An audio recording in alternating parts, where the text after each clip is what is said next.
নমস্কার, আপনাদের সবাইকে আমার চ্যানেলে স্বাগত জানাচ্ছি। আমি আজকে আপনাদের সঙ্গে শেয়ার করব উত্তরবঙ্গের ঐতিহ্যবাহী রেসিপি আলুর ঘাটি। এভাবে ডিম দিয়ে আলুর ঘাটি বানালে ভীষণ লোভনীয় হয়।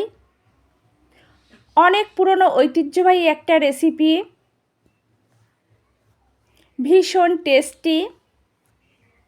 ট্র্যাডিশনাল আলুর ঘাটি সাধারণত মাংস, মাছ দিয়ে বানানো হয়। আমি আজকে বানাবো ডিম দিয়ে। এভাবে বানালে ভীষণ টেস্টি হয়, ভাতের সঙ্গে খেতে খুবই ভালো লাগে। আলুর ঘাটি রেসিপি দুই বাংলাতে প্রচুর জনপ্রিয়।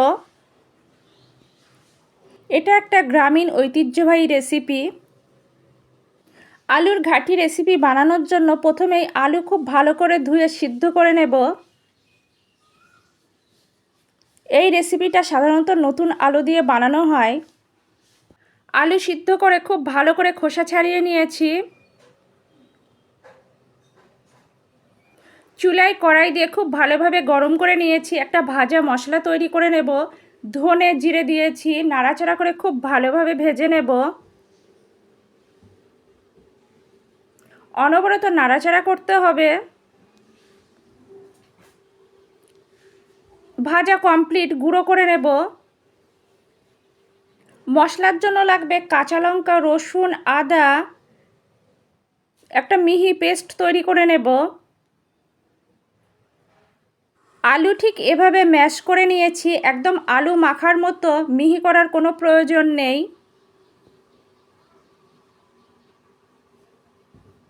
সমস্ত উপকরণ রেডি করার পর চুলায় কড়াই দিয়ে খুব ভালো করে গরম করে নিয়েছি। সর্ষের তেল দিয়েছি, সামান্য হলুদ দিয়েছি যাতে একদম তেল না ছিটকোয়। কিছুক্ষণ নাড়াচাড়া করার পর সর্ষের তেল গরম হলে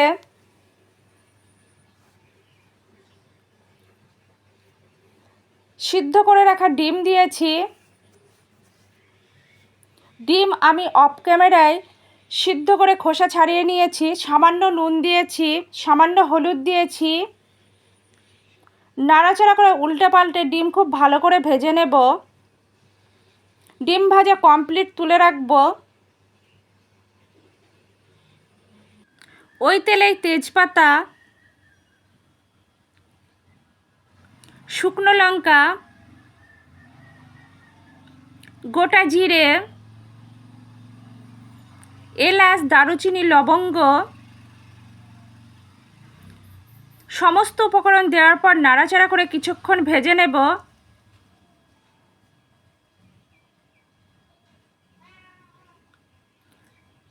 ভাজার পর কুচনো পেঁয়াজ দেব।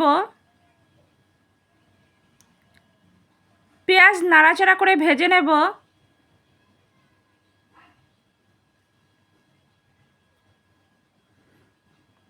পেঁয়াজের কালার চেঞ্জ হচ্ছে, আরও কিছুক্ষণ নাড়াচাড়া করে ভাজবো।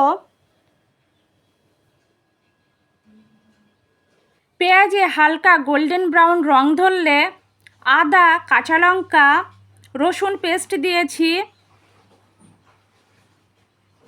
কিছুক্ষণ নাড়াচাড়া করে মশলা খুব ভালো করে কষে নেব যাতে মশলার একটুও কাঁচা গন্ধ না থাকে। আপনারা চাইলে এর সঙ্গে জিরে পেস্ট করেও দিতে পারেন।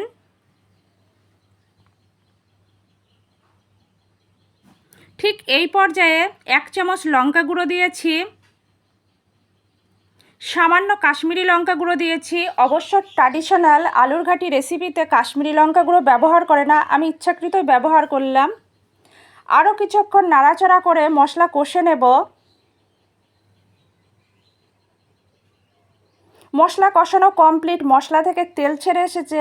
ঠিক এই পর্যায়ে আলু দিয়ে দিয়েছি। বেশ কিছুক্ষণ নাড়াচাড়া করে কষে নেব। আরও কিছুক্ষণ আলু নাড়াচাড়া করে কষে নেব।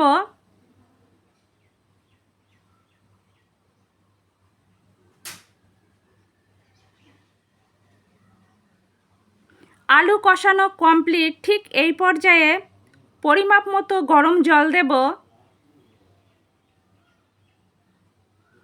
গরম জল দেওয়ার পর খুব ভালো করে নাড়াচাড়া করে দেব।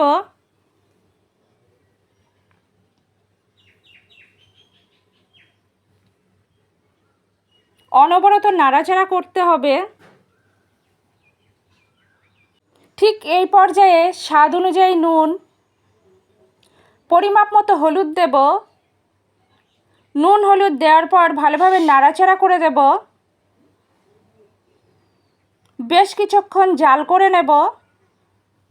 মিডিয়াম ফ্লেমে বেশ কিছুক্ষণ খুব ভালোভাবে জাল করে নেব। যত বেশি জাল করা হয় টেস্টটাও তত বেশি ভালো হয়। ঠিক এই পর্যায়ে ভেজে রাখা ডিম দিয়েছি।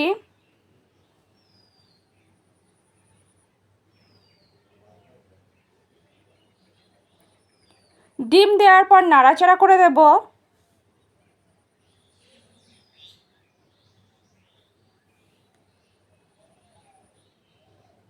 আরও কিছুক্ষণ জাল করে নেব। আপনারা চাইলে প্রত্যেকটা ডিম লম্বালম্বি করে কেটেও ব্যবহার করতে পারেন।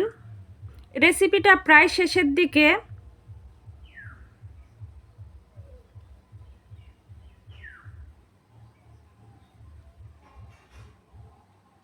ঠিক এই পর্যায়ে ভেজে গুঁড়ো করে রাখা ধনে জিরে গুঁড়ো দেব। ধনে গুঁড়ো জিরে গুঁড়ো দেওয়ার পর খুব ভালোভাবে নাড়াচাড়া করে দেব। আরও 1 মিনিট জাল করে নেব। একদম লো ফ্লেমে। সামান্য গুঁড়ো গরম মশলা দেব। গুঁড়ো গরম মশলা দেওয়ার পর নাড়াচাড়া করে দেব। আপনারা চাইলে নাও দিতে পারেন।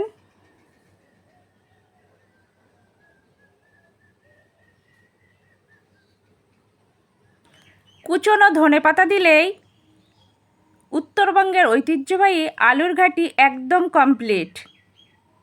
সত্যি ভীষণ টেস্টি একটা রেসিপি, পুরনো দিনের ঐতিহ্যবাহী রেসিপি। গ্রাম বাংলার জনপ্রিয় রেসিপি। আমার আজকের রেসিপি ভীষণ টেস্টি রেসিপি, উত্তরবঙ্গের ঐতিহ্যবাহী রেসিপি আলুর ঘাটি বা আলুর ডাল পরিবেশনের জন্য একদম রেডি। আপনারা দুপুরে গরম ধোয়াটা ভাতের সঙ্গে পরিবেশন করবেন, একদম জমে যাবে। এছাড়া রুটির সঙ্গেও পরিবেশন করতে পারবেন। রেসিপিটা আমি ঠিক যেভাবে দেখিয়েছি আপনারা একইভাবে বানাবেন, একদম পারফেক্ট হবে। আমার আজকের রেসিপি আপনাদের যদি ভালো লাগে লাইক করবেন, কমেন্ট করবেন, শেয়ার করবেন, আমার চ্যানেলের পাশে থাকবেন। আর আপনাদের অনেক অনেক ধন্যবাদ এতক্ষণ ধরে ধৈর্য সহকারে আমার রেসিপিটা দেখার জন্য। আপনারা এভাবেই আমার পাশে থাকবেন, আমাকে সাপোর্ট করবেন, আপনাদের মূল্যবান মতামত কমেন্টের মাধ্যমে জানাবেন। অন্তত একবার হলেও এই রেসিপিটা ট্রাই করবেন, সত্যি ভীষণ টেস্টি একটা রেসিপি।